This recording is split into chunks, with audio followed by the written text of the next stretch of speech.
Hey folks, welcome back to a brand new episode of the Trailer Park Show. We are here live, and we are here in studio, and we have got a whole bunch of people, as you can tell.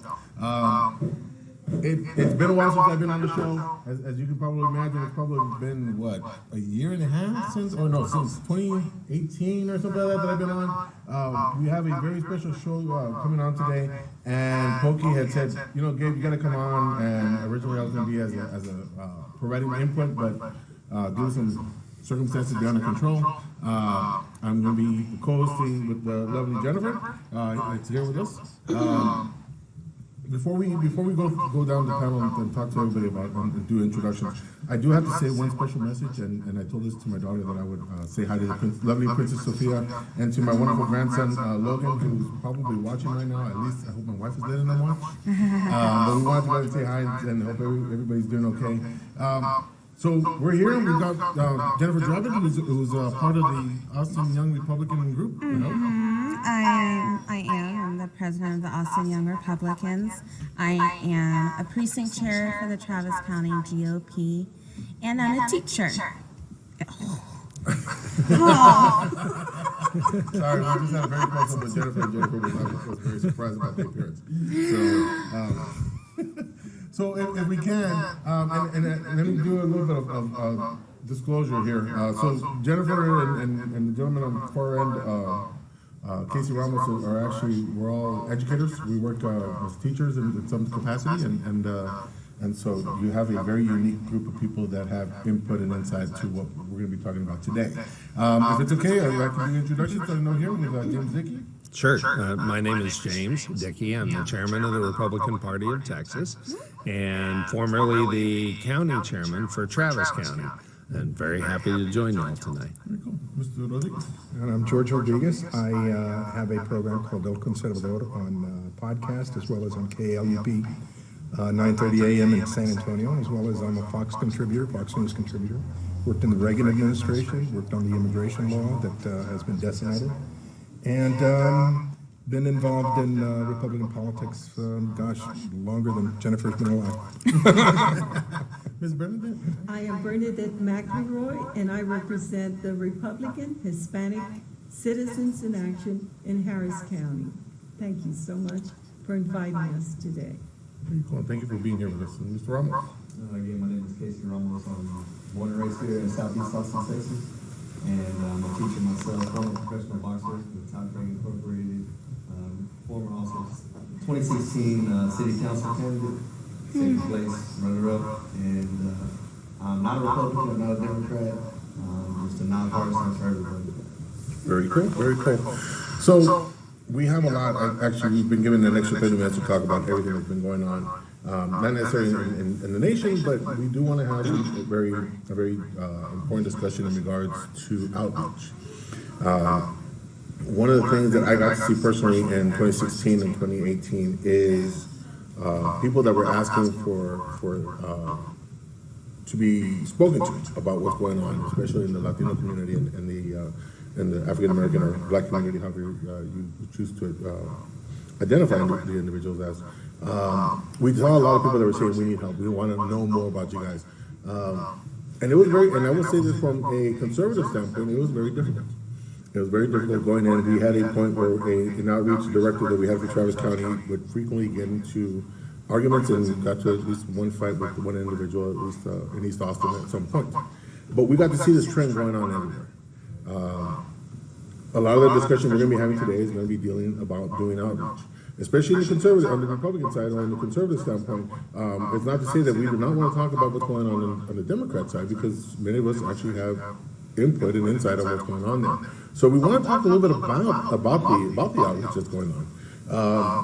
One of the things that just some information from 2018 is that we had eligible, about 43.5% of the eligible voters in 2018 voted. There were 18 to 35, and we actually saw a decline since 2006 in regards to voters that were going at least into the midterms. And we've had some very significant races that went on, 2016, 2018, and upcoming for 2020. So the biggest question is, we've got people out there that want to be able to vote for something different than what they're normally used to. What's being done? From a state, and Sure. we're dealing with two levels. We're dealing with state and county. Right. Well, and so to address that specifically, we at the Republican Party on the state level, we've already identified in every single county in the state, and we've got 254 counties, we've already identified every incumbent Democrat seat, every open seat, and we've given those to all the county chairs across the state, and we're using the opportunity to recruit new candidates as a great way, a very natural way to do engagement in new communities where we haven't been involved before. And before there was a real question from a strategy standpoint, would we go into a very heavily Democrat district to recruit a candidate and support a candidate and run a race in that community? Well, if we did, we run the risk of either A, diverting resources that could get us over the hump in some other race nearby, or B, increasing the turnout on the Democrat side that maybe wouldn't make a difference in that race because maybe we'd lose that race anyway, but might make a difference in a countywide race or might make a difference in another race. And so in the past, it's been a real tough choice of, you know, there are parts of San Antonio, parts of Houston, you know, parts of Travis. You know, do we recruit and do we run somebody there and risk having the negative result be worse than the positive result for the party? This time, it's very clear. The Democrats are fired up. They're going to turn out.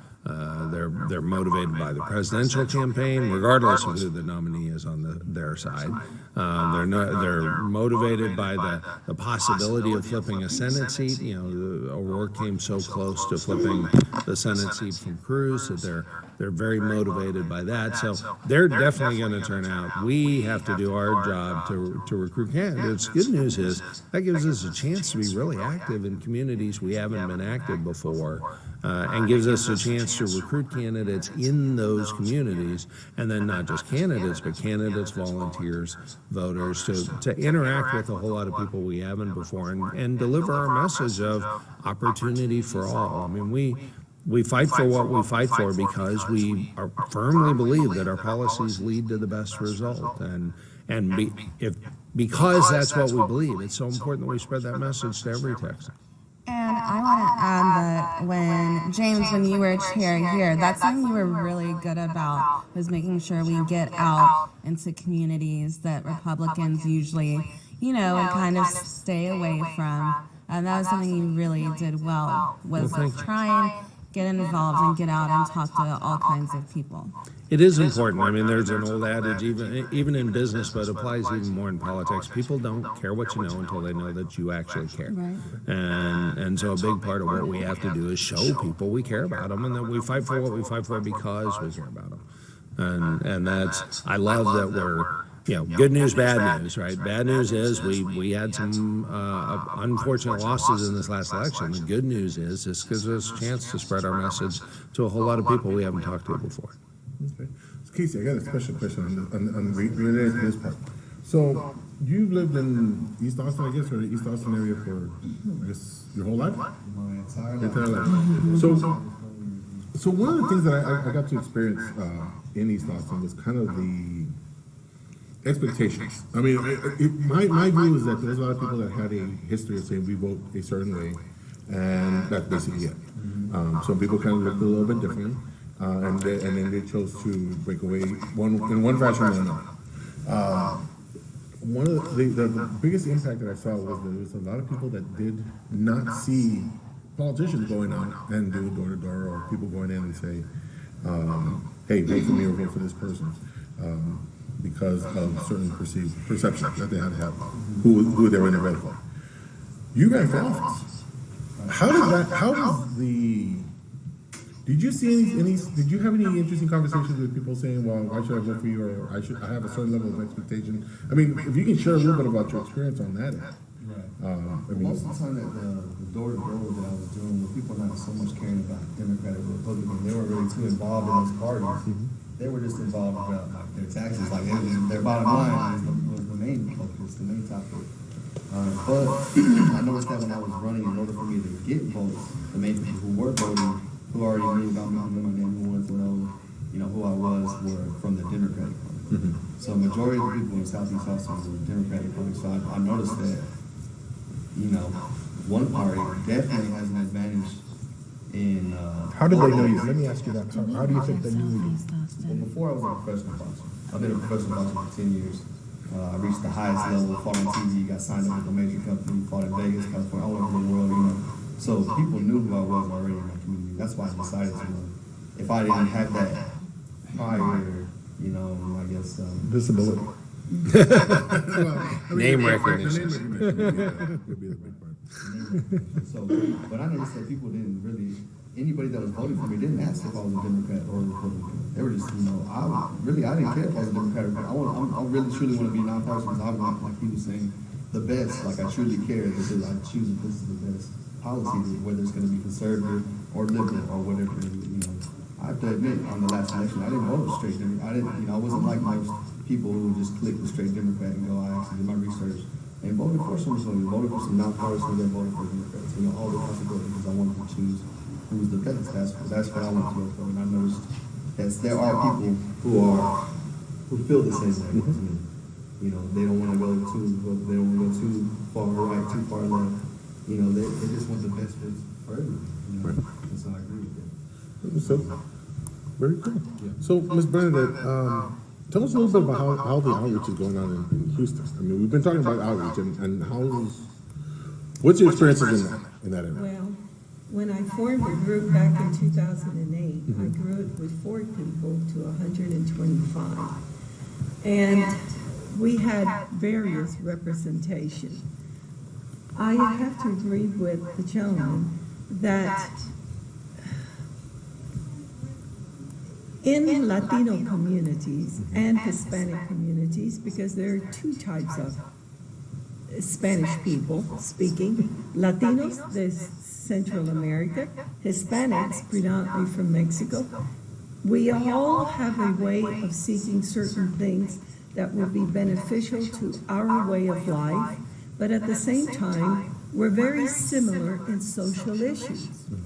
And what I have found is that many that are here through pastors that mentor from their churches, they themselves do not know how to educate and activate their own membership to know the difference between a Republican Party issues and a Democrat Party issues.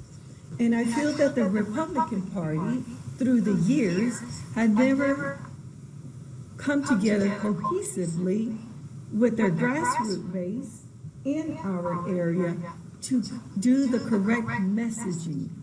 They tend to go to people from the north of the United States to bring them down here to tell us how to run races.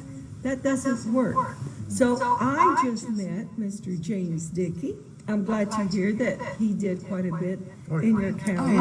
And I am hoping that he's going to be able to see the vision and be able to take it all over the counties. But there's going to be steps because he's not going to have the funding enough to be able to do it. But as you and I know,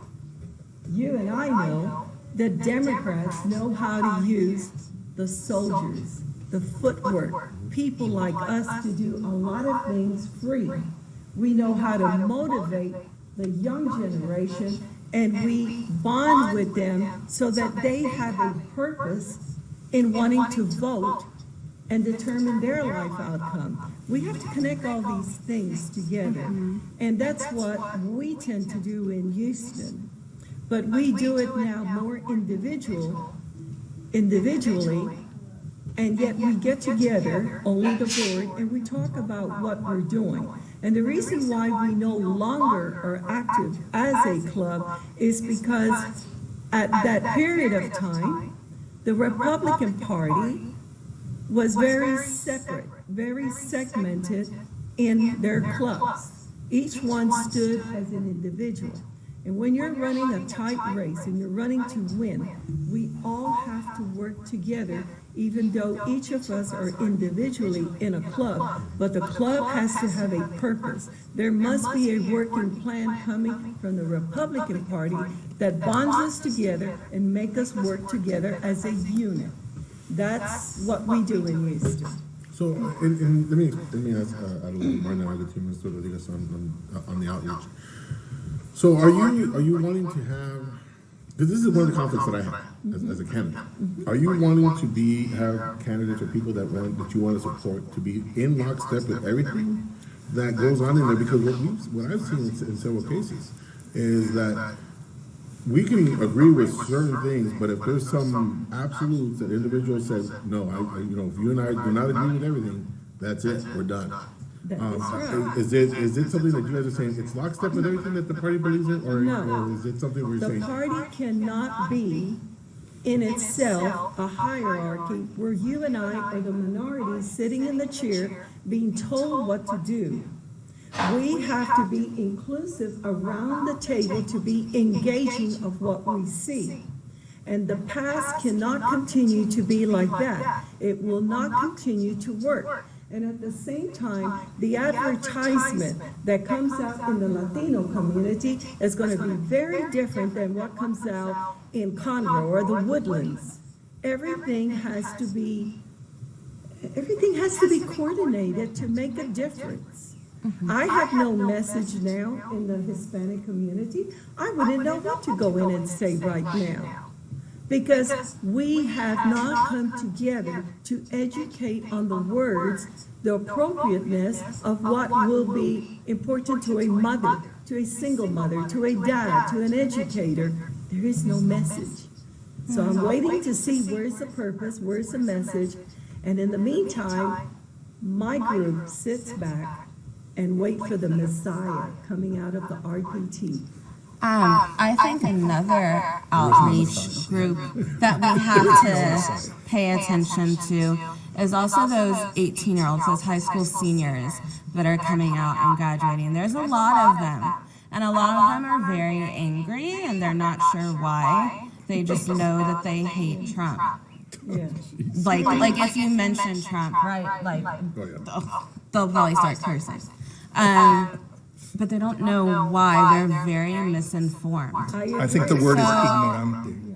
But you have to stop, and she's very valid. Yeah, so what we It's need valid, but they're to, still ignorantes. I wish there could be some type of program we could figure out that educators all across the different counties across the state would be willing to go into different schools or within their own school, create some type of program to help high school seniors, come to a better decision. Because if you talk to them about political values without saying which party it's attached to, a lot of the times, more often than not, they'll pick the conservative thing if you don't tell them. So we need to get on that. I'm not sure how. LULAC, under Berta Urtiaga, you know Berta, that developed the youth program. I was there when she developed that, must be 30 years ago. They have a program that developed the youth, and you know that. They went into the high schools where we stayed out. You know what the youth used to tell me? Hey, Miss B. They used to call me Miss B. Hey, Miss B, how come your politicians don't come here to talk to us?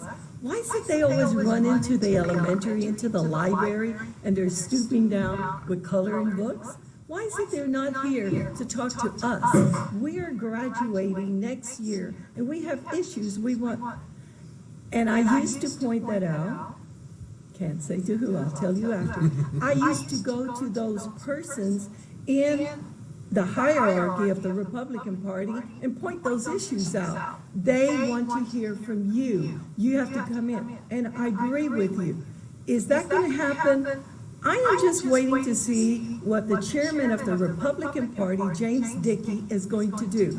She has valid points. I saw how the Democrats do it and how they took over Houston, Harris County, I can't name all the counties right now, I was there. But you know what they did? They went in there with social issues that affected a teenager, affected his home, and we were in there. That's how Democrats and liberals in that community will accept you. Don't come in like they say. You come in every 4 years, Bernadette, asking for our votes, and then you all disappear. And then we never hear anything that has improved. When we come in and begin to work the social issues, that's when we bond with them. That's when they make a difference. And you know what some says, Bernadette? We'll stand and we holler. We're Democrat. But I want you to know, when we go in and we turn that, we vote Republican because we agree. But they live in certain fear when they come out and they say, I am a Democrat, or I'm going to vote Republican. They go through problems. So that's where we have to go through. I can share stories on that one. There's been an interesting experience with that whole thing. And actually, there is going to be some changes going on, actually, that something's going to happen about that. I can guarantee you about that, one of the concerns that you have. But it's not going to be at the state level. It's actually more local. Good. I'll share some stuff with you on that. And Mr. Rodriguez, so you've been podcasting for how many years? Longer than him, didn't you? Oh, yeah, for about, well, I've been involved in broadcasting for, gosh, almost 30 years in various capacities. So have you been, I guess with your involvement in politics, you're speaking to a lot of different people then Constantly. on your shows, and most of them, I guess, are politicians? Well, I mean, in my old age, now that I'm supposed to be retired, I have whittled down my audience to strictly speaking to conservatives. Right. And everything that we're talking about here, it's a retread of questions that have been going on for years. Yeah. And, where do I start to explain? I mean, I remember 1982, for example, with LULAC. 1982, Oscar Moran was elected president of LULAC. He was a bona fide Republican. Yeah. And the Reagan White House helped him as much as they could. But again, there was this tendency by leaders, by LULAC and Republican Hispanic leaders. They were expecting a Messiah, in my opinion. They were expecting the Republican Party, the White House, to come in and give grants and give money and do all sorts of things. That's not the way the American system works. The American system works with the individual being free economically and politically. The worst nightmare for a political boss, a Latino, Hispanic, Mexican, Chicano, whatever you want to call them, their worst nightmare is a politically independent, economically independent Hispanic, or whatever, again. Because that person is not going to depend on them in any form or fashion. However, somebody that reaches that stage, they're going to move out of those neighborhoods. And that's all right. That is the immigrant experience. I was born in public housing. We left public housing. We didn't make it. My father didn't make it a career. We left it. And the thing was that when we bought a house, at that point my parents started worrying about taxes. What a thought. What a thought. They started worrying about taxes. They started worrying about things that white people worry about. Correct. What we need to do is stop thinking again. We think too often, first as Hispanics, and then second as Americans. That's number one. Number two is the big battle that we have, in my opinion, the biggest battle with the media. While we have Rush Limbaugh, while we have, what's his name, Hannity, while we've got all these folks, we don't have anybody in Espanol that will talk to folks. And for every one of us, somebody like me that has progressed and integrated and even acculturated, you've got, today's world, you've got 3 or more that have just crossed the border and started the whole process. And they don't understand the process. One of the things that I studied, one of the studies that I did when I was in college, was the political boss system. Every Irishman that got off the boats in Boston and in New York, Boss Tweed was ready to take care of him. In the 1850s, 1860s. Boom, take care of him. Take care of him. And they voted They voted for him, that he controlled City Hall, et cetera, et cetera. That is the tradition, George Parr, that is the tradition that many others. That continues, even now in wards in Houston. That continues now. I mean, what does Sheila Jackson Lee do? She takes care of her people, and they vote for her. That's right. And they vote for her. So these folks have it down to a science. What we need to do is explain political freedom and economic freedom to young people, to our people. We need to do it in Espanol, we need to do it in English, we need to use coloring books, we need to, posters, whatever. The headache that we've got is that it's not happening. Now, if we're waiting for Mr. Dickey to come down the street and bring us a poster, we're sadly, we've got social media, we've got Facebook, we've got Twitter, we've got. That's also the worst thing to me right now. What? Social media. Oh, yeah. You wanna know why? Wait a minute. Teenagers don't like Trump because of social media. Yeah, well, see, but where the thing is, wait a minute. Let me challenge that, because the issue is, Because my president should not be on Twitter. He should not be using foul language. He should not be doing this. He should not be doing that. he shouldn't be doing anything. But what about challenging them of what the Democrats are doing? Should they be killing babies? Of course. Well, then that's the problem, is that everybody's challenging, forgive me, I'm getting excited. Everybody's busy challenging, no, let me finish. Déjame terminar, por favor. Okay? Everybody's busy challenging and criticizing Republicans because they're white, because they're racist, because the president speaks nasty, because, oh my gosh, he touched a woman. But nobody challenges the Democrats. Nobody talks about what's his name, Joaquin Castro, the congressman, showing up at his birthday with his pregnant girlfriend. What kind of message does that send to the kids? A pregnant girlfriend. Now, then you've got the situation of Julian when he was mayor, shutting down meetings when when the citizens were supposed to be allowed to speak. Well, where's the democracy? But again, nobody says anything about that. Where's the improvement? There is. We don't challenge these clowns. Nosotros. We, not him. We don't challenge these clowns, and when we do, they freak out. CNN doesn't call on me anymore. Why? Because they don't like to hear what I've said, what I say. MSNBC certainly doesn't call. NPR me llama every now and then. The New York Times calls me every now and then. But, and Univision, you should hear Jorge Ramos. Oh my gosh, Jorge Ramos just has a fit when they mention my name.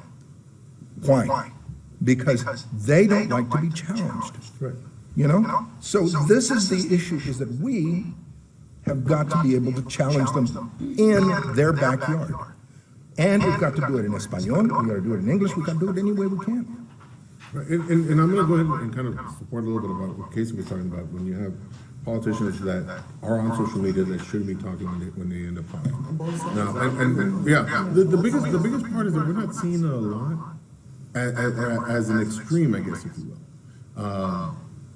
When it comes to social media and posts that they'll be doing, because of the control that people have. So I'll put it to this way: we had a conversation here in 2016 after Trump was elected, and we said, look, he's a business person. He's not a politician. And one of the biggest things that was the biggest factor was the fact that he was tweeting whatever he was tweeting. He was saying whatever he was saying. And New York. It was his sounding board, because there was no other place to sound out. Right. Now, the biggest part that I'll say on this end is that if you look now, if you compare 2016 to 2018, and you look at what's being said between then and now, the conversation that's being said on his end is drastically changed.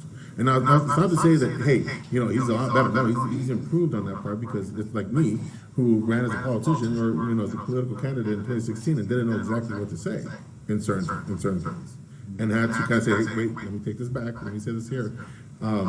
There's been a curve, an improvement curve on what he's saying now versus what he said before.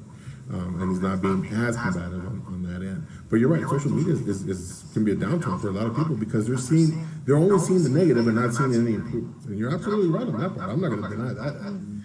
So what do? We just take it? No, you're absolutely No, what do we do? So I mean, so we shut up and just leave it alone, or do we challenge it? The the biggest- Republican Party has got to set up social medias in our language and the messaging for our community. Why does the Republican Party It's have not to? Why as- can't we do it? It has We can do it, but we all have to work together. The messaging has to be approved and understand how it affects each other area.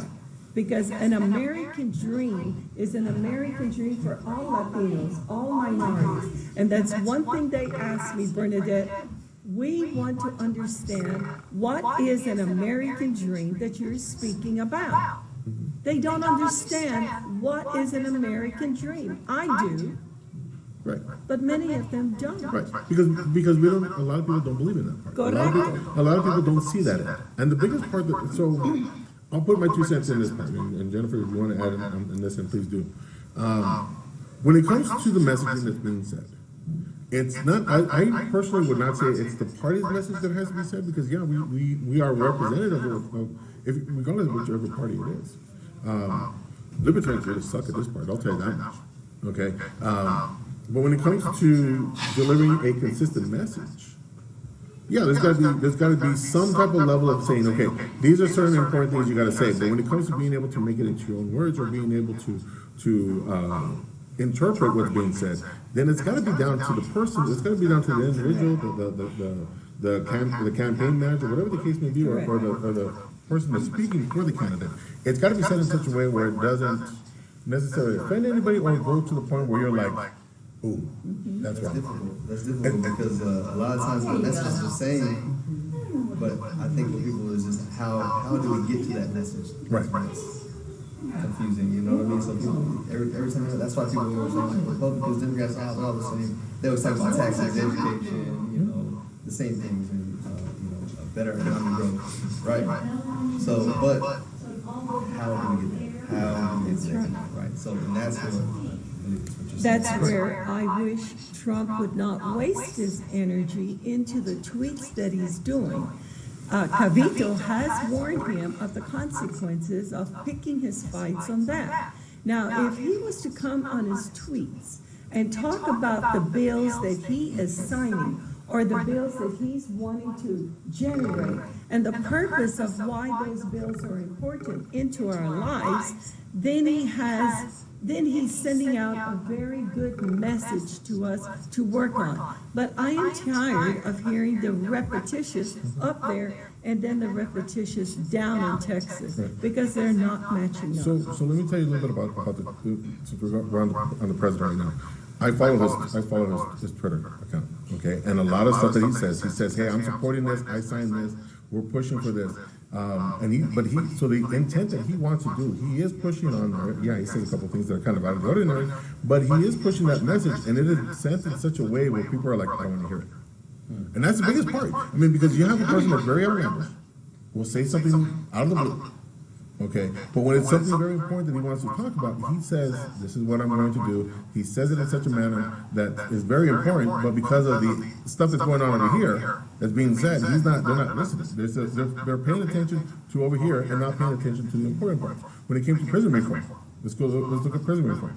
He's like, we're doing this, we're doing this, we're doing that. But he never said anything out of the ordinary that will shock somebody to that level. No, I would disagree with that. What I would say is that it's not that he didn't say anything. I would say that the media didn't say it, that the media attacked it. Now, the problem, again, is that it doesn't matter what he do. He could walk on water tomorrow, and they'd say that he's Satan, okay? I mean, it doesn't matter what he does or how he says it or where he says it, they're going to attack it. That is why it's up to us to reinterpret it. Right, he does, and a lot of, and some people. So it's his fault. And some people will say, some people can. Can I finish what I was saying? Yeah. I didn't get to finish earlier. Okay, no problem. So, the reason why people my age don't like Donald Trump, not because he's a Republican, not because he's a Democrat, it's because of the world class. You know what I mean? Yeah. And the language, I mean, I'm just, there was so much controversy, not even on the Republican, there was so much controversy on both sides leading up to a presidential election that was unprecedented. Right. No, like, I mean, there was no presidential election that had ever been that scrutinous, that much under scrutiny by the FBI, by the CIA, whoever. By the media. By the media. Right, so I almost was just like, I'm just gonna watch my not vote for anybody, I mean, that's like, that's just how. But see, that's this is the example. I think this is the classic example of what we've got in the Mexican community right now. Okay, but look, let me tell you. This is I'm trying to finish things. That's a whole other story. I'm talking about Trump, We're talking about Trump. We're talking about the Republican Party too. Of a president, anybody, like, think about former Republican presidents don't even like Trump. Highly Low energy. And so that's just what I'm trying to say. Just the lack of unprofessionalism, just the vulgarness. I mean, you're supposed to be the Well, president. you should listen to some of their talk behind closed doors. I worked there. They're vulgar. All of them are vulgar. About that part of it's okay. So you're talking about the vulgarity. You're talking about the comments that were being made. We all work with students. We all work with kids that are potential voters and have been voters. Well, see, They that's the thing. do. So that's the kid. Their children. That's what they do. Right. Donald Trump is the president of the United States. There's no. So we forgive children, but not the president. So and my argument on this part is Exactly. You're the leader of the first world. You're not allowed to make mistakes. Gotcha. You know what I mean? yeah, no, Okay, that's good. and this is the part where I would have to disagree on a couple of No, things. I should say you're not allowed to make mistakes. You shouldn't be making mistakes, and you're not allowed to make that many. Well, I mean, think about past presidents. Think about past Republican presidents. Would they even deal with Russia? Would they even collude with Russia? Would they even be? But he didn't collude. but he didn't do anything. He didn't collude. Would they even be associated? You are repeating everything that they say, that the media says. He's repeating everything. Both of Donald Trump's ex-wives or his current wives are Russian or from Ukrainian. Doesn't matter. Again. My husband is an So American what? citizen. He married a Panamanian. I'm just Should he saying. not He make is that? repeating everything. He is repeating everything that the Democrats say, and this is the headache that we've got. That there is no one to answer when somebody says something like that. There is nobody. Or we're being thrown. I would like That's James okay. Dickey, I mean, is the anything any chairman. fault? No, I want James. Yes, that he Wait, no, colluded. espérate. Un momentito. So the Espérate. biggest part that I would I'd argue. like James to I know, answer that. and we will. But I would say that the biggest concern that comes up is that there was so much that was false, that was being spread by the media and by candidates. For example, when it comes to collusion. Tell me what did happen. I'll put it this way, based on the report that was done on the Mueller report, he talked to people from Russia. Yeah, everybody does that. Okay, is that Not wrong? everybody does that. Not every Oh president. yeah, Hillary did that. But I'm not talking about Hillary. I'm Okay. talking about Didn't Obama? This is the problem. This is the problem. There has been discussion. That's the problem. See, y'all, that's what you're talking about. Democratic president. I'm talking about Republican president. I'm pretty sure they Every single president, They for people sure. that are rich. Yeah. Yes. Well, let's put it this way: if you talk to someone that maybe I'm just saying, does that make it right? I want James to step in there's something here. wrong. No, it's absolutely right. It's absolutely perfect. Republicans is saying, no, we're going to be self-sufficient. It is absolutely okay. What are you afraid that they talk to? What do you think he talked to Republican Russians I about? want to hear how James would answer this. Republicans, y'all want to be self-sufficient, right?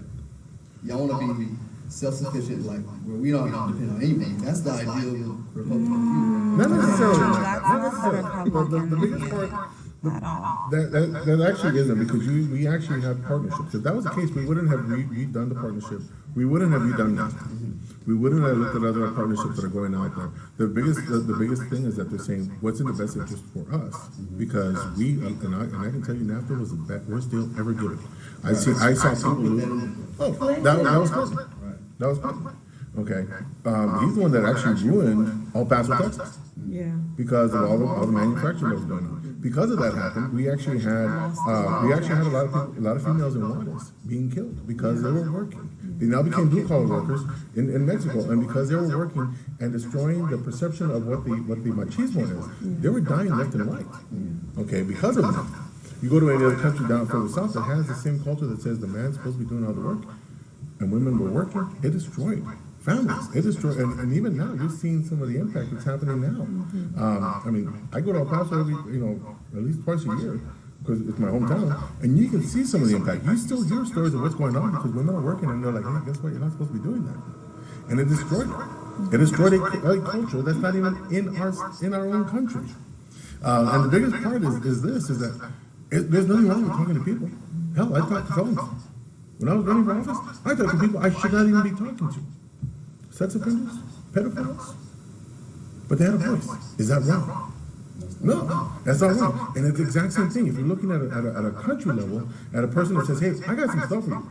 I had people come up to me, I got information about this candidate. What do you want to do? Okay. I heard. I didn't do anything with it. He heard. He didn't do anything with it. Okay. There was no collusion going on that part. The people wanted to believe that just because you talk to someone that may not be the right person, that all of a sudden it's a bad thing. And that's the biggest. But I like James, I want to hear the chairman, how he would address this, because we are going to have to be using the same. How would you address how he feels? Because this is a prime example.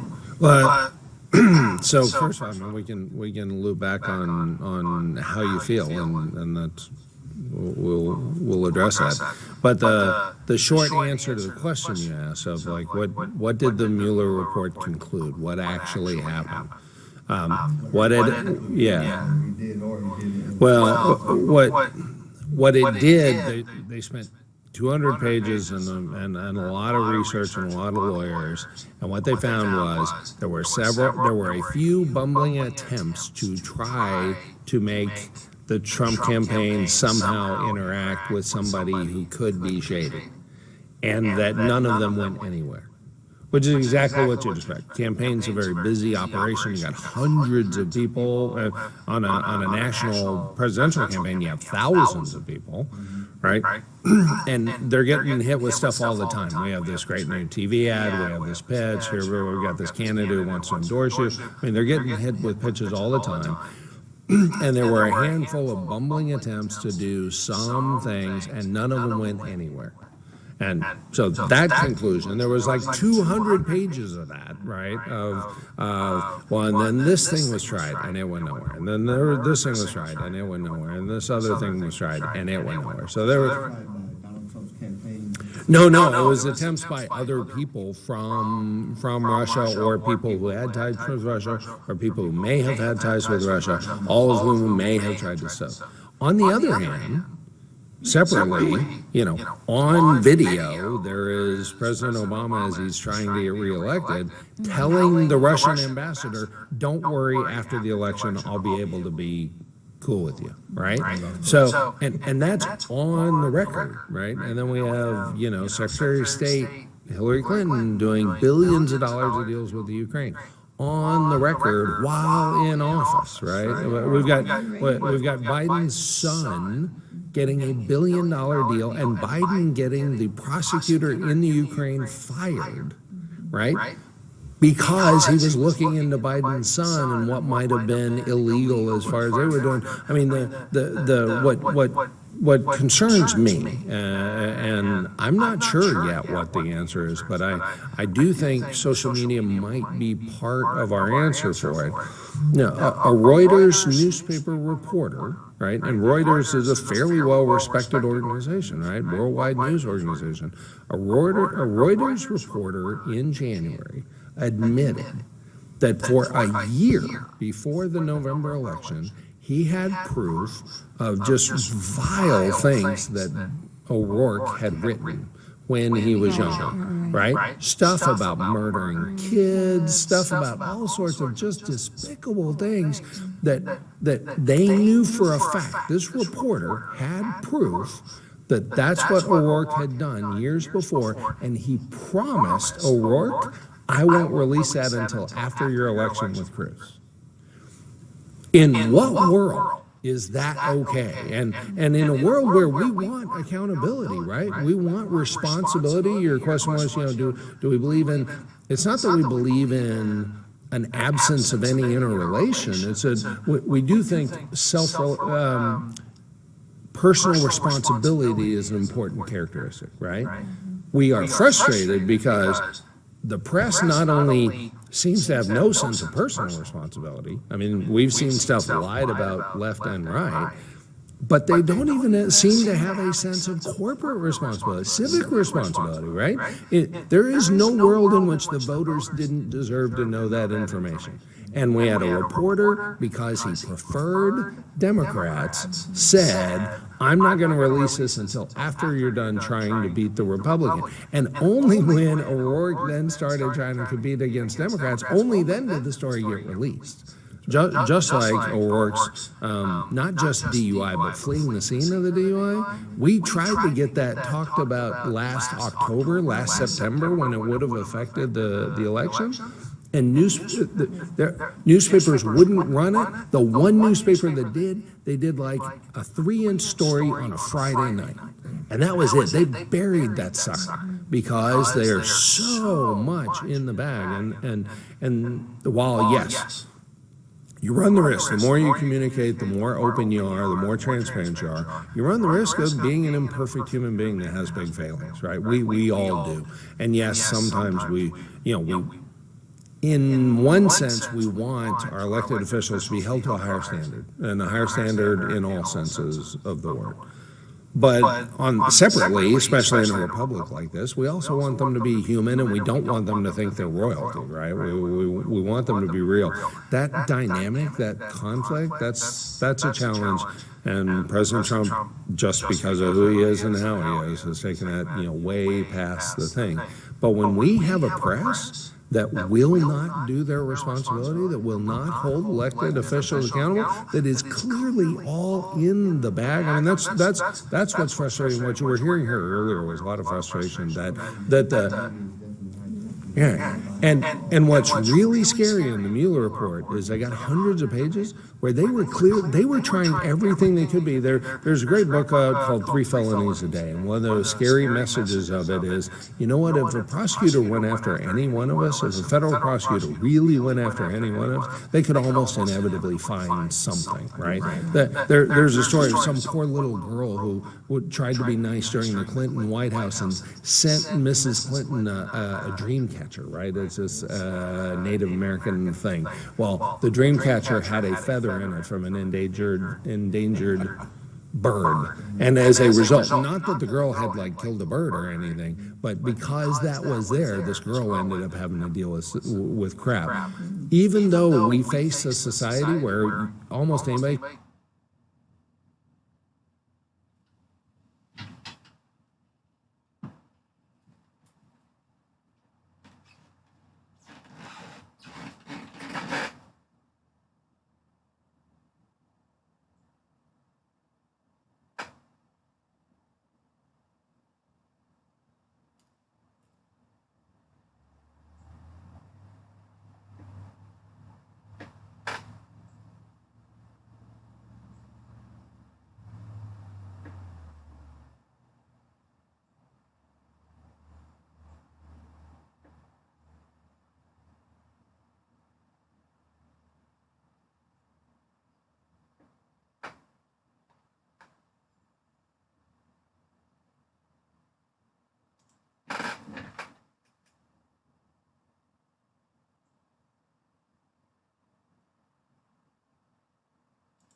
hey, how'd all this stuff even get to be an investigation? I mean, can you imagine? I mean, none of us here are running for president, but could you imagine if, anybody you talked into helping? I mean, most of these people were low. A lot of these people were volunteers for the presidential campaign, right? So you volunteer. You like this guy, you support him, or this gal, and you support them, and you want to get them elected. You volunteer, you help, and then the next thing you know, you're facing an investigation and having to get a lawyer to deal with the question of, did you ever do anything in your life that deserves a conviction? because these guys went after stuff that was years earlier that had nothing to do with what the investigation was. And it's really troubling. Because That's he really said troubling. something that was or he lied about something, but it was totally unrelated to what was happening with the Right. And I want to add on to that, totally like just about stuff being on social media in general and it coming back to people. I don't know if you saw the story, I think it was today, of this football player at some college. He said something in 8th grade on Twitter in 2011, and now everyone's like calling him out, like saying he should be like, they should, what do they call, fired from the school? I don't know. Yeah, They should, like, they're take talking about him away. revoking his scholarship because of something he said 7 years ago when he was a... in 8th grade. Like, so it's crazy how, you know, all of that stuff is now just coming back to, it's like you have to watch everything that you say, no matter what position you're in your life, whether you're a football player or a teacher or like a mechanic or who knows, anything in your life. So. That was why, I mean, the Kavanaugh hearing stuff was really interesting because women ended up supporting Kavanaugh a lot because they could completely picture, holy smokes, what if some crazy accusation like this with no foundation 30 years later comes back against my son or my husband or my, you know, my brother or stuff. I mean, they could easily put themselves in those shoes and see just how incredibly unfair the whole thing was. Fortunately, they can, and that is the one good thing I think that to the extent that press is just completely dropping the ball on actually being even-handed and being fair and being not even objective. It's not even about being objective. It's just about being open and honest and not literally burying the truth. That's right. And I can tell you about their work, DWI. So in El Paso, the media didn't really talk about it. You had, I think, Veronica Escobar, when she was city council, actually helped them out and tried to bury the case. And the sheriff, if I remember correctly, squashed the whole report. There was one guy by the name of David Calmusher, who does blog posting. Talked about it consistently. He was the only person that was bringing it up, and people were like, "Hey, sheriff, you gotta read this. You gotta read this." And people are like, "I want." And they're like, "Well, media isn't talking about it. The Paso Herald Post or the Paso Times isn't talking about it, so why should I even worry about it?" It was those things where they were like, "Yeah, they're helping them out big time," and now that we're seeing how odd he was. So what is the answer to that? We have local media bias. We do have, and it's not national. It's not just national. In the Hispanic community, for example, we've got radio stations, we've got newspapers, and these papers, these radio stations don't tell both sides. They don't tell both sides. So how do we educate folks? How do we educate voters? How do we get our message in there? If we've got these barriers. And this is gonna be kind of weird, and I'll tell you how my personal experience was. Is that you have to use social media, but you have to use it in a manner where you say, "Look, this is not being talked about. I'm talking about it now." I will tell you this much: that I was on a forum, candidate forum, at East Austin College Prep, or Southwest Key. It was on the Southwest Key campus that was talking about Latino engagement. So we had a Republican candidate, which was myself. We had a Democrat representative. We had a Green Party and a Libertarian. And I had one of these young come up to me and they talked to me. And the first question they asked me, they're like, "How's Trump affecting your campaign?" And I told them, "He's not." I told him he's not. I said, the biggest thing I'm talking about is people that do not want to listen to the fact that I'm a Republican or I'm running as a Republican and do not want to listen to that part because they believe that being a Republican is a bad thing. Exactly. And the biggest part is that I think I still have the recording of that interview. None of it was posted. Now, I'm Because curious. they were asking that, was Trump affecting me? Is Trump doing? I'm like, I don't care about Trump. I'm caring about me. And the reality of the situation is that people don't want to listen to it, but we will go find somebody that will. Now, I want to ask Casey a question, now that we're talking about outreaching. Casey, when you were running for office, since you were running in a predominantly Democrat area, and you had to come up with the votes to be conservative, how did you engage your campaign in that area? How did you do it? How did you evolve yourself? Forget the name recognition. How did you go in and the messaging you did, and how did you connect? How did you do that? Well, I just try to, humanize myself. You know, be one with the community, show that I'm one with the community, show that I care about the same things like James was saying. You know, I actually care, you know, not just caring about the same things, but actually care that I want to implement those things. What things you wanted to implement that they connected to you, they felt? What were those? Well, like I said, the bottom line, their bottom line, you know, their back pocket, what was going to help them further themselves in life, whether it was going to be building wealth, education, you know, what was going to help their kids, what was going to help them, you know, and that came down to property taxes and education, of course. What are you going to do with the ISD? What do you plan to, you know, who do you plan to try and vote for? Do they talk about medical issues? Well, medical issues, they were talking about things like lack of medical issues, lack of medical care, you know, lack of food, you know, having it being a food desert, having one of the highest obesity rates in Southeast Austin, you know. I mean, all of it. Yeah, Del Valley. Well, that area, they really don't have any grocery stores. It's insane. And especially the area that you were looking at, correct me if I'm wrong in this part, the only supermarket was an HEB off of Stasny. Oh, no, not Stasny. Riverside. Off of Riverside. Riverside, that's That's the closest. Slaughter. Was one off of Slaughter? No, HEB? Yeah. Now, I'm curious now, if you can work with me. Now, when you were realizing all these different issues, what kind of words were you saying to them to reassure that what they were sharing with you in their disparity, that you were going to be able to meet those needs if you won? How were you putting it to them? What do you mean? I don't know. Like if they're talking about grocery stores and health, what did you say to them that you would say, okay, I'm going to improve on Medicaid or this or that? What were you saying to them that they said, oh, he has some knowledge to relate to? Well, depending on the issue.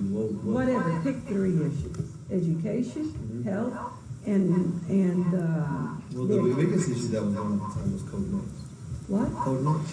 So it was a replanning. She's not in Austin, so she It was a replan. So basically, what it was a replanning of how they can code housing codes and housing in areas, and how they can build and how they can, you know, commercial and residential. Oh, okay. Which was a big issue with a lot of people because it was going to affect a lot of Oh, individuals and remove people from no, homes. Yeah, so that was the main issue. So that was really what I was focused on, because without that, if that's not clear, then nothing else really. how were you going to try and clear that if you had won? What do you mean, how's it clear? How were you it's going not from being yes, how were you going to work with those legislators that was developing that? Did you try going and speaking with them? Oh, the city council, but they have Republicans on city councils. No, Did- no. did- No. They have one. Yeah. And one, yeah. Yeah, Austin is a very different place. Was there any Republicans on this council? One. It was one, but Zimmer was only one voice versus a wide array of people who were part of Yeah, it was an 11-person council, and there was one Republican. Oh, wow. Yeah. So now that you see the backfire, that you didn't win that position, and that problem is still there, how are you, since you had followers, you had people who listened to you and followed you, you had a base, how are you working in that community now to make a difference on that city council so that they can go ahead and win those office and get back in there? What are you doing there? Like my community can win a seat. Yes. Well, that's, you know, that's just there. That's just, the incumbent is in the people have chosen, you know. So when is the next election is gonna be taking place then? 2020. Between, you have 2 years. What are you doing to try and get 5 onto that council seat? What are you doing right now with your base, your youth? What are you doing? I work in the schools, I work with my community, I'm in the community daily. I'm on on the board of the Dust Springs Crowd. We're an organization from Southeast Austin, Texas, and we've got thousands of youth, weekly, monthly, with clothes in schools. How many education, Republicans reform. that are like me, not, I'm not gonna say So, let candidates. me tell you something. The view you're coming at is sort of misconstrued, because the Okay. people that I work with, they don't have enough income to even know what Republican and Democrat is. They're worried about the bottom line. They're everything about survival, right? They don't have time to think about it. They don't have the resources to even vote. Correct. You know? So what we're worried about is we're not worried about politics. We're worried about Your life. We're worried about people trying to. Your community. We're not worried about how they're going to have the next meal. That is You know, right. that's what we're doing. So see, those are the needs we have. That's part of the American dream. And we're, the three of us, for sure, very aware of it, just because of where we spend all day. And those kids, a lot of them, the only meals they get are at school. We have breakfast, lunch, and we have dinner. So, Then how and they have buses if home these after. problems exist in that community, how does the Democrat have a hold on it? How? No, the Democrat doesn't have all. I mean, we're trying to say to solve the issue. To solve the issue, we need resources. We need better farming. The biggest part that goes on in the area is that there's actually individuals that are partisans, that are elected officials that actually have an impact in that area. Okay, I won't mention names, but I'm familiar with the area. I'm familiar with the people that have had an impact on that part. So there are people that are in there helping out where they can, doing what they can, and in the area. From a political standpoint, you look at the voter base, and there's not a lot of Republicans there. And the only reason why is, as people say, they try to get out of the area because it is not a location. It's not a place. They end up making money, and they move out of the area as quickly as possible or whenever possible. So it's kind of a unique environment and a unique situation. But I think the biggest part we probably need to look at, and because I'm getting where you're coming from. Where you're saying you have people that have a foothold in areas that are, from a political standpoint, can make a bigger impact on the families. We talked about, I think we talked about Boss Tweed, where they were doing that on that The part. Duke of Duval, Yes, George Parr. yes. They take care of people. They take care of people who are needy, and they take care of people, and people vote for them, vote their way, they influence them. And they take care of each other, from what I have noticed within LULAC, is that they really visit the homes, and they will take them even if it's a sack of groceries, but they connect one way or another. And if you, But they keep them dependent. That's the problem, is they keep them dependent. by Title I and those kind of programs. They I keep agree. them dependent. It's dependent on being able to say, yes, I'm going to give you this, and they remember that part. Correct. Case in point is on the pachangas. I'm gonna give you some free cell phones if you vote. Yeah, I can understand those package deals. So, I guess we probably should move forward to what's the plan. Yes, I like that. We have, so, we're hearing everything that's going on the Democrat side. Yeah. And how they're trying to go and win. I mean, Lloyd Doggett announced today, it was on the news saying, hey, we've got a really good chance of change some seats because we have an office in Austin. We have certain areas that we can make an impact and be there, which they've had several offices in different locations throughout Travis County. They would use that part, and they probably had Democrat Party offices in Harris County. Yeah, in Harris County. So, Not so much. Yeah. what's the strategy now? Because I think we have to look at a couple of factors. One is at the state level, because we have certain races, obviously, that are going to be impacted. California is going to actually have an interesting race, especially especially now that there is no single, Straight ticket voting. Straight ticket voting, and thank you. Which they should have done that in 2018, but hey, what do I know? They do this. Yeah. So the plan. Yeah, what's the plan? Statewide, and what do you think the plan should be done, because we don't have Sure. a county representative. What do you think should be done at a county level? All right, so first I'm going to back up a little bit and just talk about a couple of the overall results from 2018. So Republicans won every single statewide office for the 12th election in a row, and Texas is the only state in the country where we've done that.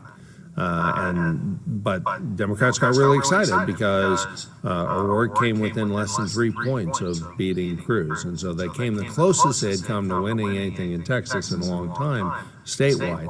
But where they did make some significant gains, they won 12 Texas House seats. And that 12, we had a majority, there are 150 Texas House of Representative members, and we had 95. So even with those 12, we still have 83. We still have a significant majority. But that means that now another 9 seats would flip the House. And those 12 races that they won are all in the greater Dallas-Fort Worth area, the greater Houston, greater Austin, greater San Antonio area. In fact, even though Republicans haven't had any significant clout in Austin proper for ever, the greater Austin area, we had 4 House rep races. We had Paul Workman, who was in Travis County, and then we had up in Williamson County, we had 2, Tony Dale running for re-election, and the open seat that had been Larry Gonzalez, and then down in Hays County, we had 1, the open seat that had been Jason Isaac. And so we had 4 of our 12 House seats we lost in the greater Austin area. And some of that was that we didn't really compete with anybody. Well, there were some office holders with whom we didn't get to compete, so they got to play kingmaker and try to use their money to help flip in Williamson or flip Hays. So we lost those 12 seats. That means with 9 more, we would lose the Texas House. There are 9 races where the difference is 5 percentage points or less. And 7 of those 9 races are just in Dallas-Fort Worth, and the other 2 are in Houston. And so there's a nice concentrated target for them. You were talking about Lloyd Doggett and the Democrat Congressional Committee, the DCCC. For the first time, they're opening 4 offices in Texas, and the very first office they've already opened here in Austin. The reason they did that is they won 2 congressional seats from us last time, 1 each in Dallas and in Houston. But there are 6 more congressional seats where the difference is 3 percentage points or less. And so those 6 congressional races in Texas have already been identified by the Democrat National Congressional Committee as being their top 6 priorities in the entire country, as the best place for them to try to win some more seats. And 3 of those 6 congressional races in Texas all have a part of Travis County as part of them. So McCall and Roy and Carter all have a little bit of Travis County, and they've got a shot at, actually Carter doesn't stop at Williamson County, but in the greater Austin area, they've got 3 races where they feel like they've got a shot because we won by less than 3 percentage points. So the real question is going to be for 2018, and all of that was driven by the O'Rourke strategy. So the O'Rourke strategy was not to try to convince any Republicans. It was just to add 1 million Democrats. And they were successful, partly because they went at it by making sure for years now they've been adding voter registration, but also in the last month of the election, he had 800 paid field staff spread across the state doing nothing but turning out Democrat voters.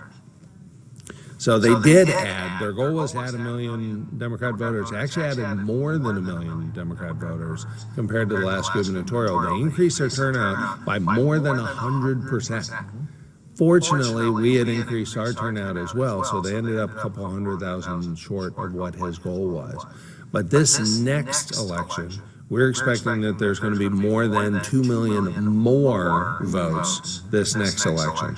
And so as Republicans, the answer is very straightforward. We now have to go at more than 1 million new votes. And not only that, but those 1 million new votes, unless we want to lose more House seats, unless we want to lose more congressional seats, they really have to be in the major metro areas.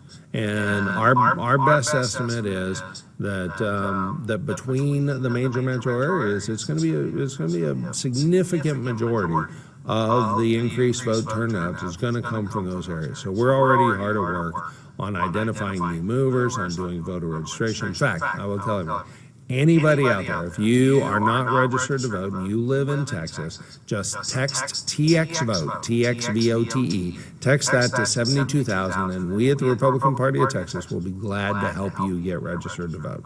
Just text TXVOTE to 72,000. We will do that. It's one of the many new things that we're doing on our side to help grow that base. And some of it is people who've been turned off, so they just don't vote, they don't show.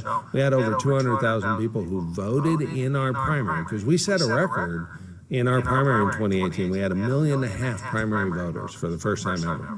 But over 200,000 of them didn't show up and vote in the general election.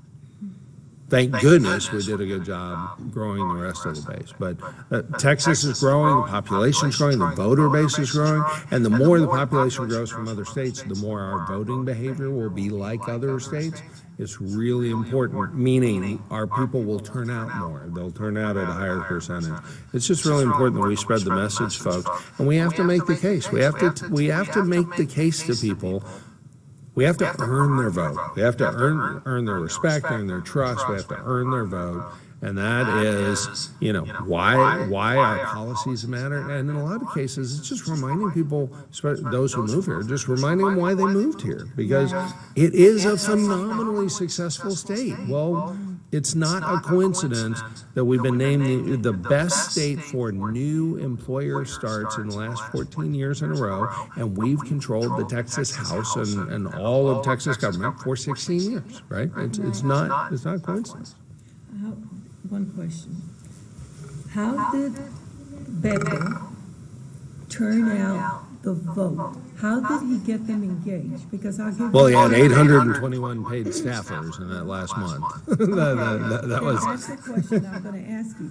Because within the last week of the voting date, I was getting engaged. This person was constantly texting me, asking me questions, but I was kind of laughing because I was going to answer it, but not as a Republican to not keep them in base. I have yet ever to receive any text from any Republican candidates that are in I think it goes back to what you were talking about voter registration. That's some of it. Yeah, that is some of it. In fact, so this technology that allows for that kind of, it's called peer-to-peer, that kind of broadcast texting, that's only come around in the last year or so, and that was no question the first big example of it. We've tested using that during some special elections, and it really is powerful. It really is effective, and it is a good chance to interact. I mean, all of us know personally. We open our text more than we open our email. We open both more than we open direct mail pieces. And so it is a powerful system, and we've been testing it out, and it does work really well. And it's a good chance to interact. The great news is, especially when, like those campaigns, those congressional campaigns that we lost those 2 seats, there was $27 million spent each in those 2 congressional seats. And those congressional seats are 700,000 people total. And registered voters, it's even less. It's 500,000 registered voters. Well, at 10 cents a piece, you could talk to every single one of those, 400,000 voters. You could talk to every single one of them for $40,000. That's nothing, right? And you could talk to them 10 times for $4 million. Well, there was $27 million was spent. It was spent on TV ads and radio ads and mail and a lot of stuff. And you would not necessarily put all your money in one thing. My point is, don't be surprised if you see a whole lot more texting coming up because it's very reasonable, it's very effective so far. It's like everything else. We'll all get worn out on it, and it'll be less effective, and then it'll be less used. How does, in the Democrat area, I have yet to see any of their, cards being handed out like we constantly sending it to them. How do they do it? Because I'm curious on that part. That part I don't. Advertising. That part I think a lot of it's word of mouth of people that they know and everything else. But the biggest part is going into the communities. Yeah. And I can say that part. Word I was going to ask you, Mr. Rodriguez, on this part. What do you think part of the state? So you're hearing some of the ideas that are going on at the state level, and you've been involved in quite a bit of politics. What other input do you think you should be, or what other ideas should be provided to help the state at the state level where they can do more? I think the 2 things, and again, I think the National Republican Party has a role. I think the state Republican Party has a role. But ultimately, it's the grassroots. Mm-hmm. Ultimately, the 2 things that need to happen, first of all, is the Democrats would depend on local bosses. You got to understand that. They have a cadre. They have an organization. They are like, they've got their captains, their caudillos, their leaders, whatever. And those folks, all they do is, make sure that you vote. And remember what so-and-so did for you, And don't vote for those folks because they're gringos and they're racist and they're going to deport your mother. Correct. Okay, so, that's how they do that at the grassroots level. We need to answer that with effective precinct leaders, local precinct leaders. We need precinct leaders to play the legal role of getting out and getting people to the polls. The second thing we need social media. We need an alternative media, not necessarily just social media, but alternative media, other than something that answers the newspapers, something that answers the TV, the radio, something that is able to get out there and educate people about our message. And if we want to say it in Spanish, fine. If we want to say it in English, fine and dandy. But we need to do that. I do a podcast, 15-minute weekly podcast in Espanol, and I share it with folks. And the idea is for them to share it then with people that they know that speak Spanish. Of course, I've got my podcast in English constantly, El Conservador, my radio show, my podcast, et cetera, my website. I always speak about issues from an American of Mexican descent, not as a Mexican American, because I'm not Mexican first, as an American of Mexican descent. And so, I would hope that people would be sharing those writings, those comments, as much as possible, so that we can educate people. But there's also other folks out there. This Saturday, I was up in Dallas speaking at an event, and I can't remember the gentleman. He's another Hispanic radio personality from up in the Dallas area. He's on Radio 1 up there. But, we are out there and we give the message.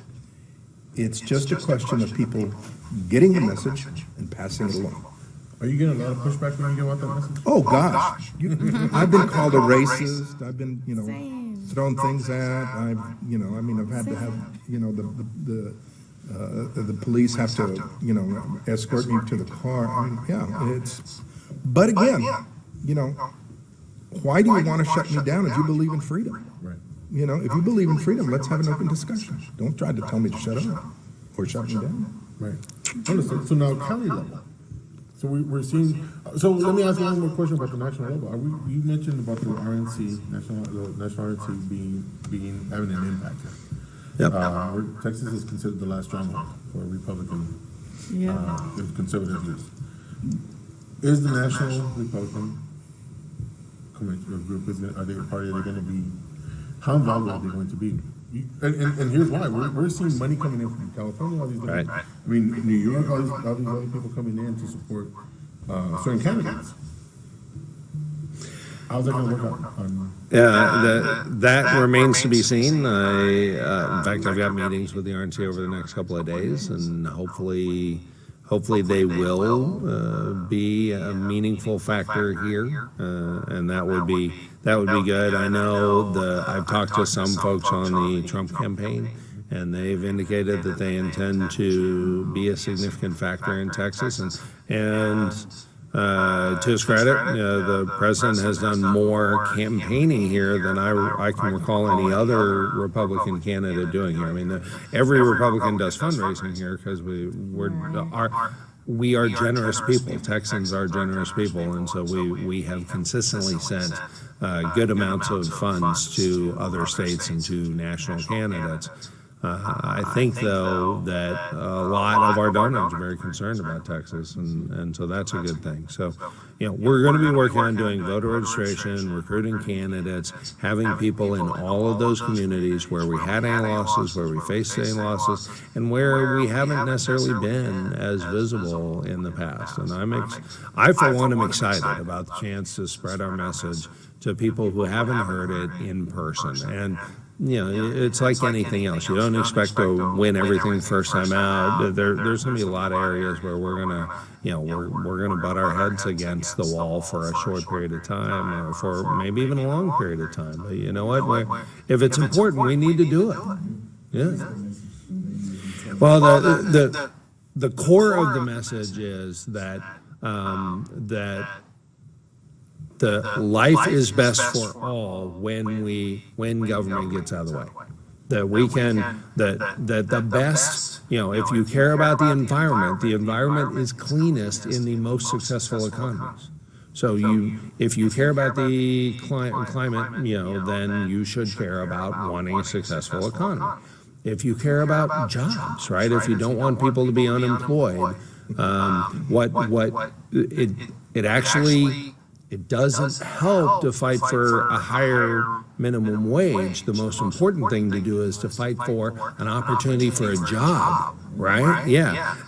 If you hate too high a cost of living, or if you're frustrated, if you got a family that's frustrated that they've never quite been able to afford a house, well, around here, one of the biggest parts of the cost of your house is property taxes. And there are far too many people who could afford the house if the property taxes just weren't so crazy. And so we're the ones fighting right now to try to cut that. And it's hard. It takes a lot of work to cut that. And it's easy and appealing to go, okay, well, let's spend more money over here. But every one of those attempts actually makes it harder for everybody to climb the ladder. And the good news is people can look around. We have the highest Hispanic new business starts in history are going on in Texas right now. The highest Black new business starts creation is going on right now. The opportunity is at a level it's never been. Now it hasn't evenly flowed to everyone, but it's flowing a lot more evenly now than it was 10 or 12 years ago. There's a notice, anybody who's paying attention knows there is a massive difference between now and what we saw under the Obama administration, and between now and what we saw before Republicans were in charge in Texas. There's a big difference, and it's not a coincidence. It's because these policies do make life better. And by life better, I mean you got a better shot at having a job. If you care about people being in poverty, right? The economic disparity is no question. The economic disparity is huge, and right. But the number one correlation with a lifetime of poverty, right? If a kid will finish high school and get any job, and wait until after marriage before having a kid, if you put those three things together, their odds of never being in poverty shoot up by like 20 times.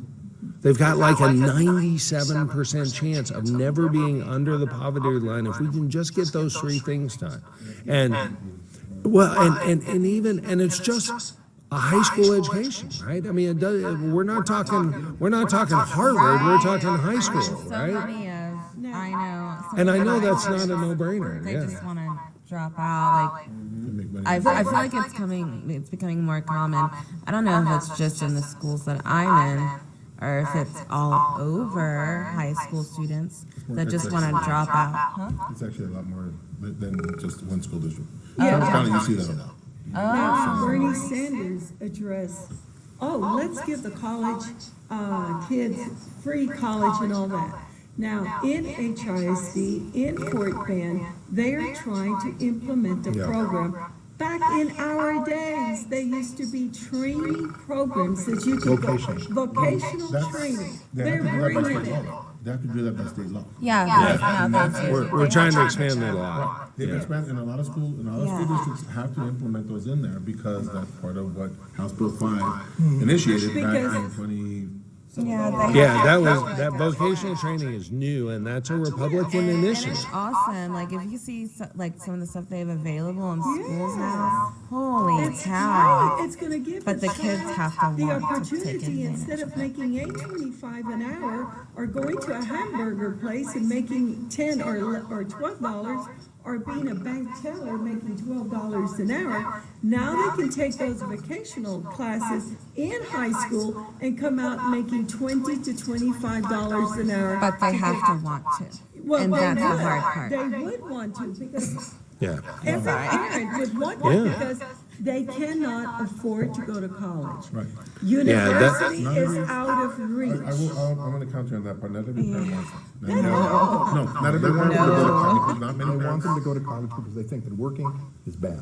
The biggest thing that we're seeing, and somebody can correct me if I'm wrong in this, but I don't think I am, is that there's parents that say they don't care, whatever's gonna, Well, that's what they're gonna do. Now, yeah. that's on a different level, okay, but there is opportunity for students to do, or for kids to do something more when Yep.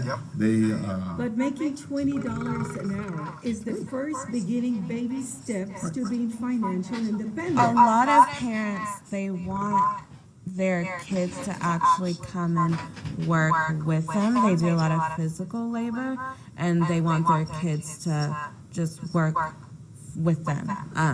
It's not. They're not saying, "Hey, yes, finish high school, go to college." I don't see a lot of that. I agree with you on that. They're backing off of that, and they're going more towards those training in the schools that are very technical now. That is a stepping stone, to have that open training from a company and be able to maybe have the company to even sponsor you through your college or through university. and that's been done a lot now with the schools, where Yes. they're offering, there's businesses that are I think offering. that's going to be a big selling point for the Republicans to address, since the Democrats are addressing that. We need to see how we're going to make Texas the prime example that, yes, it can be done here. Go ahead now and let's implement it in those other states, because Texas already are starting it. We have at least 5 years behind us in those programs already. Well, the states are doing it, that's the biggest thing. We were behind we were behind. Yeah. When it came to that part, and the biggest part was everybody saying go to college. And that actually changed back in 1990, around the 90s, when people were saying, go to college, go to college. Bush was the biggest culprit. I'm gonna tell you that much right now. Go to college. No, we don't have to go to college, go learn something else. We are about 30 seconds away from the clock. I'm looking at it now, I just got a message from Pokey saying that we are done, in about 30 seconds. 28:30. And they actually changed it, to a minute earlier. Oh, okay. But yeah, we want to thank everybody for being here. This has been, I'm going to be honest with you. This is probably something we need to do like a part 2 and part 3, because of the whole vast of stuff that's going on. Yes. I want to thank everybody for being here. Being Thank on the you. show. I know some people travel. You guys travel from Houston, I think. Yes, I Is that Bye. correct? Yeah, one of Thank you each. for watching. Thank you. Yeah.